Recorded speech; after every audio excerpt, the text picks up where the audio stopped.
Hello everyone and welcome back to Direwolf20's Let's Play, episode number 5, featuring Industrial Craft, BuildCraft, Equivalent Exchange, and a handful of other mods that are all working together nice and fun. Today, I'm not entirely sure what I'm going to do with you guys, but I know the first thing I want to do is upgrade these chests. Large chests are great, but Equivalent Exchange gives us alchemical chests, which are just a whole lot better. As you can see, I'm starting to fill up. I got a bunch of junk in my chests, and while they're not full, I kind of like to organize my stuff a little better than it's organized here, and you can see I'm already running out of room to keep things nice and neat and separated together, and my miscellaneous junk box is definitely filling up as well. So let's get working on the Equivalent Exchange stuff. So first I'm going to grab my recipe book here and show you guys some of the Equivalent Exchange recipes that we need. So let me find one or two here real quick.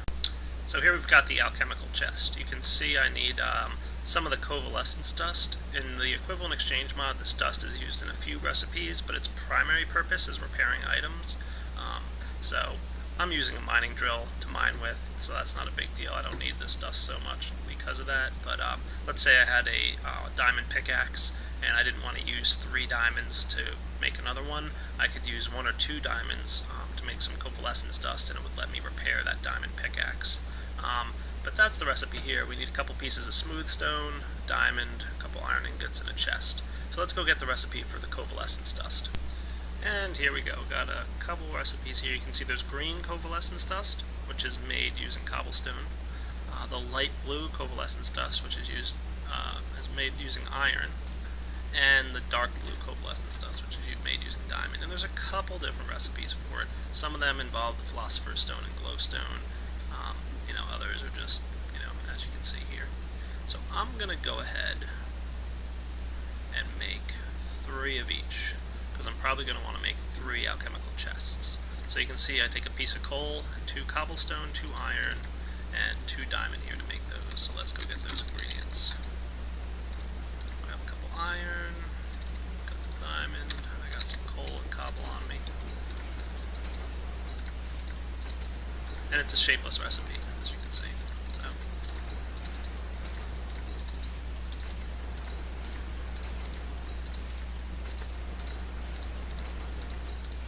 got my covalescence dust. Excellent. The next thing you guys saw we needed was some smooth stone. So I threw that in my electrical cooker a few minutes ago. Got enough now to get going with it. Gonna need a few more diamonds. Remember when I said Equivalent Exchange uses a lot of diamonds? Yeah, this is like the cheapest recipe there is. Alright, so I want 3 of these chests. I think I need some normal chests here as well. I'm going to make 1 more. Stick that guy in there. 3 of these.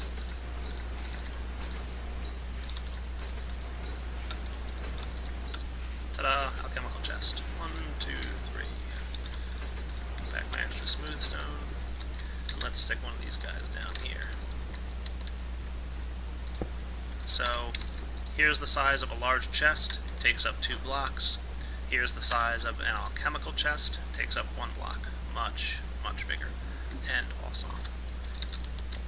So I'm going to just lay down my alchemical chests in here and just kind of reorganize my room. And I will be back shortly after doing that, because that's going to be boring and you don't want to watch it. Look how much neater that is. So I'm going to get rid of this old chest here, but you can see I kind of like to keep my coal, redstone, keep my stuff all separated. Now I've got pretty much going to vertically grow these, as you can see I'm doing with my tin here. I've got a lot of tin. So this way I have plenty of room to keep all my items nice and organized. Another nice feature is that you can place 2 alchemical chests right next to each other. They do not combine into 1 chest. But it definitely saves room. One of the annoying things for me is that you can't stick 2 treasure chests, the regular large chests, next to each other. They don't play nice together.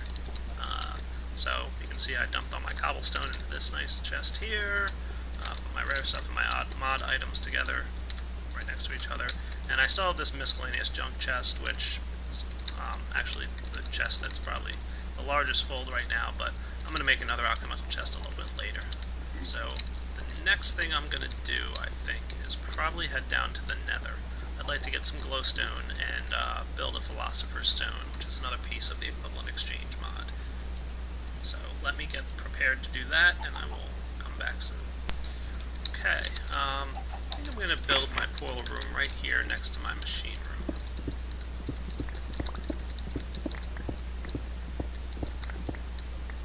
So I'm going to build this out just a little bit here, and I will be back shortly once I've dug out a nice little room here. Okay, sometimes I do like to build a pretty fancy portal room just because it's fun to do that, but today I'm going with the very basic, straightforward room here. Nothing too crazy or fancy. And let's build a couple of slabs. Should be good for now.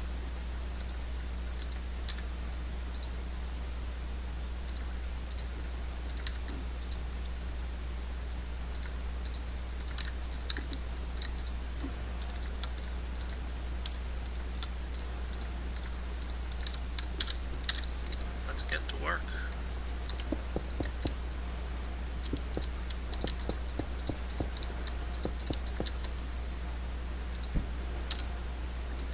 Nice.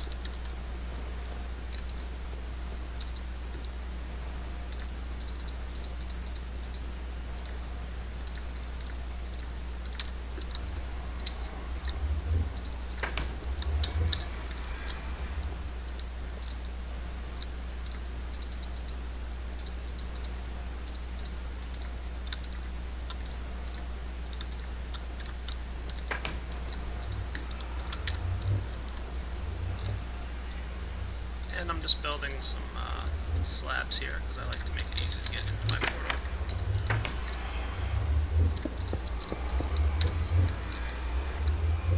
Let's see where this thing dumps me.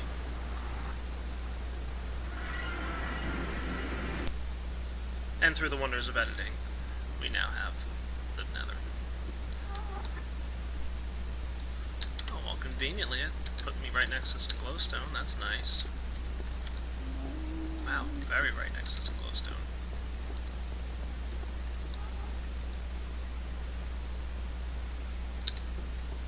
Not a bad location if I do say so myself. Sometimes I would typically build a little fort out here in the nether where just surrounding my portal, so that when I do come back out here later, I can, you know, be safe. I'm not going to do that right now. Right now I'm just going to collect some glowstone and head on back into the real world. I might do some more nether exploration later.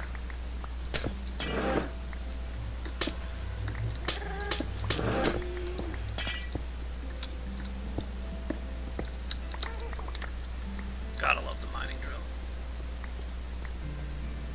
Okay. That's good for now. Just wanted to grab a little bit of glowstone. There's a couple items I want to make now that are part of Equivalent Exchange. You might have noticed that for the most part I'm focusing on industrial craft. I will be going into Equivalent Exchange further later on in the Let's Play series, but the Equivalent Exchange items are very powerful, and I'm trying to play industrial craft a little vanilla for right now and just feature that mod first. The Equivalent Exchange items are also very expensive, and therefore I don't have resources to go nuts with all those crazy awesome items. So let me organize my inventory real quick and I will be back. Okay, I think I have everything I need here. So the first item I want to make is a slime ball. Very nice. Thank you, Equivalent Exchange, for not making me hunt down slimes. And with the slime ball, we can now make the Philosopher's Stone. Very cool item. Lots of fun. I'll go into the features of that in a moment here, but another thing I want to build real fast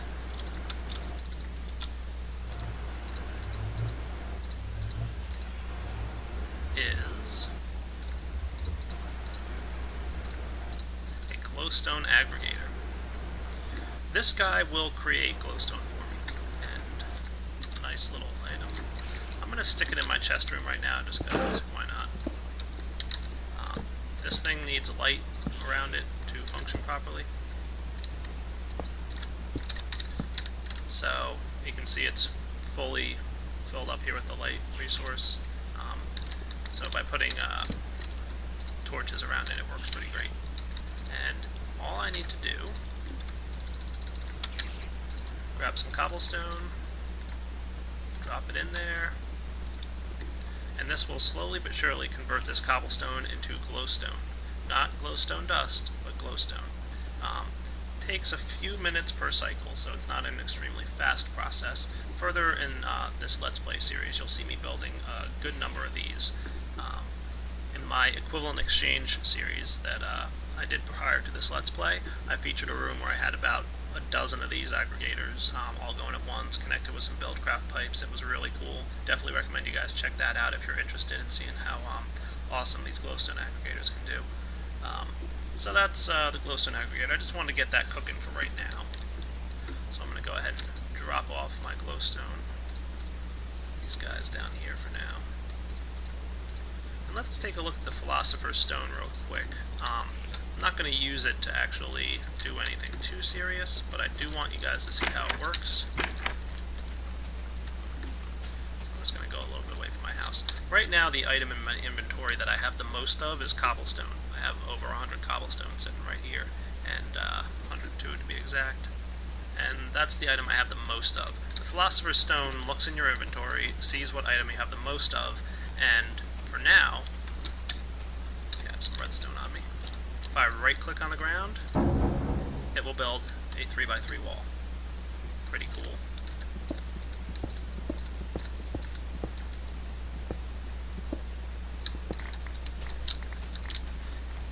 If I charge this item up, you see it has 4 charge levels. I don't want to have to clean up the mess I'm about to make if I use all 4 charge levels, so I'll just use 1 charge level, and right click, create a bigger wall. So imagine what all 4 charge levels will build you, and you'll see why I didn't want to do that. So let me clean this up real quick. All clean. It also comes with another mode called extension mode. If you press G, it'll switch to extension mode, and now it'll just extend a wall. So instead of stacking right on top, it just extends it like that. Ta-da! Very nice. So, I'm gonna clean this up, and just wanted you to know that I made the Philosopher's Stone, and it's used in a lot of the alchemical recipes in Equivalent Exchange. It allows you to convert iron to gold and gold to diamond. Bunch of cool things like that, and it's required for a lot of the stuff going on in Equivalent Exchange. So without further ado, I'm going to go find something else to show you guys. One more cool thing the Philosopher's Stone can do if you have glowstone in your inventory. I just went and grabbed some. Shoot an animal with it by left clicking, and it turns into another animal.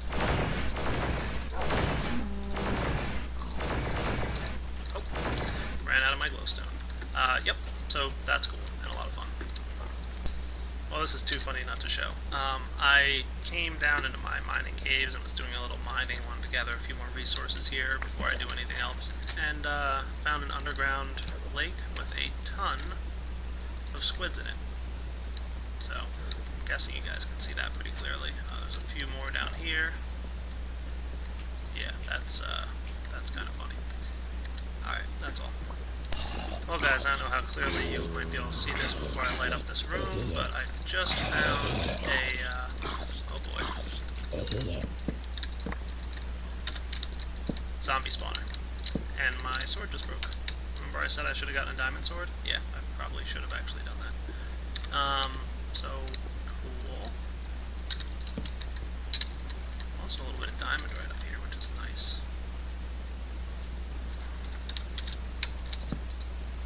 Make myself an iron sword real quick and explore this cave a little bit if I find anything really interesting. Wow, more diamond. Alright, nice cave. If I find anything more interesting, I will come back and report on it. That's a pretty cool natural formation. You can see there's lava flowing down the wall here. It ran into some flowing water and made some cobblestone to block itself off, and now the water flowing here is making a bunch of obsidian. So just a neat little natural formation here. So I'm actually run into an instance where my backpack and my diamond drill both run out of juice, and I still have some of this cave to explore. I haven't finished checking this whole area out here. So what I'm going to do, pulse my portal, get back to my base, but I'm not going to close my portals, I'll leave them open. head over to my MFE, which I've been playing this game for a while now, and it's still not fully charged. So you can appreciate how much juice the MFE actually holds. Let that guy charge up real quick. And I'm actually going to drop off some of my ore that I found all down there. Give me some inventory. I'm going to drop off my backpack. And that's going to take a moment to charge up. While that charges, I'm going to go drop off a couple items here. You can see I found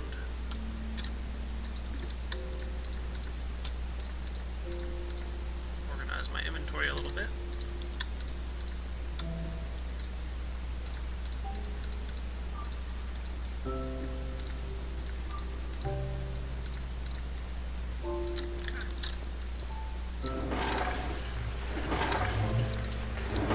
Backpack's charged, ready to go.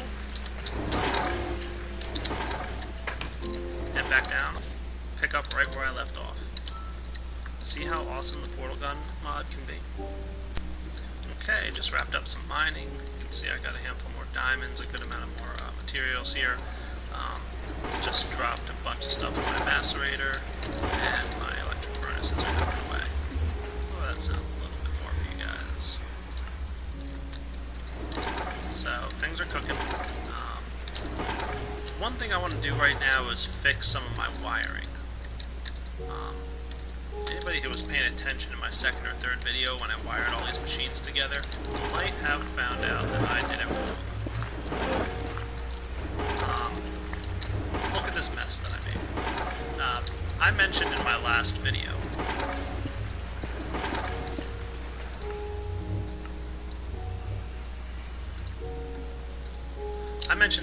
video that these wires, when electricity is traveling along them, after 5 blocks, they can no longer transmit energy. They reduce the energy they transmit. So every 5 blocks, you lose 1 energy unit per second of energy transfer. So this pattern here, with these things all over the place, is very inefficient. So I'm going to clean this up. See, I turned off my sound here because these machines were getting kind of loud, with me being right next to them and all.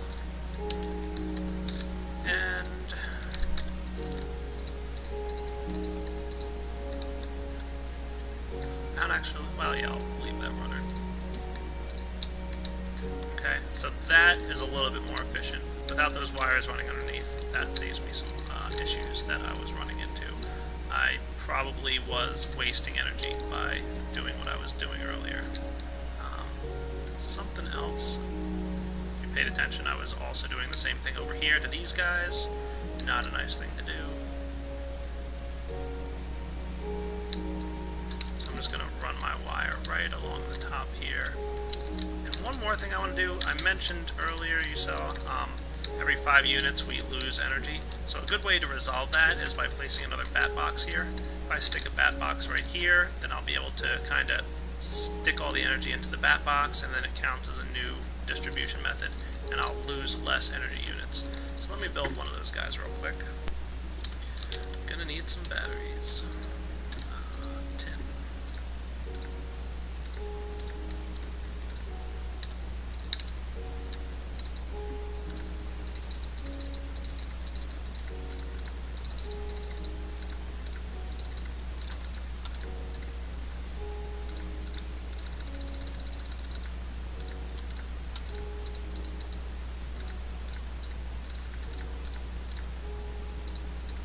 Okay, so it's always a good idea not to let your wires get too long. So let's see, I've got 1, 2, 3, 4, 5, 6, 7, 8, 9, roughly 9 blocks of wire running here, and that is a little bit inefficient. I'm probably losing a little bit of energy because of that, but I'm not going to lose sleep over that small amount of energy loss. I'm going to stick the bat box like so, so that our output is there. Grab my wires and put them here. So now energy's flowing in very quickly. If I can make it in time, I want to measure how much energy is flowing through that wire. I'm going to wager it's 31 units of energy. Let's see how right I am.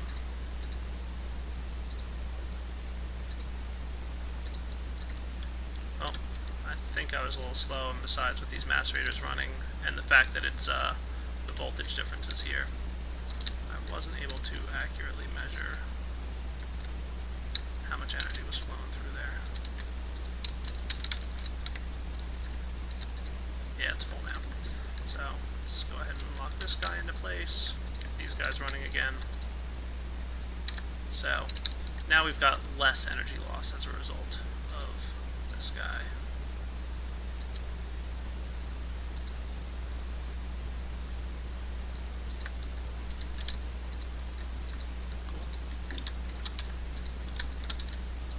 Alright, so fixed my wiring here.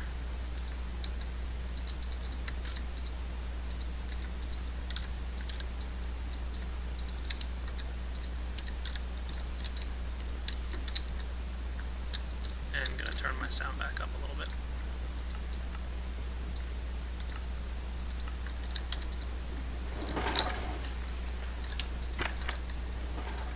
I think this is a good stopping point for episode 5. I'm going to wrap up here and get working on episode 6 for you guys. So I hope you're enjoying this Let's Play series. If you are enjoying it, please spread the word, get some people out here and checking out these videos. They are a bit of work to produce, so I do enjoy the fact that you guys are leaving comments and have a lot of nice things to say about how much you're enjoying these videos.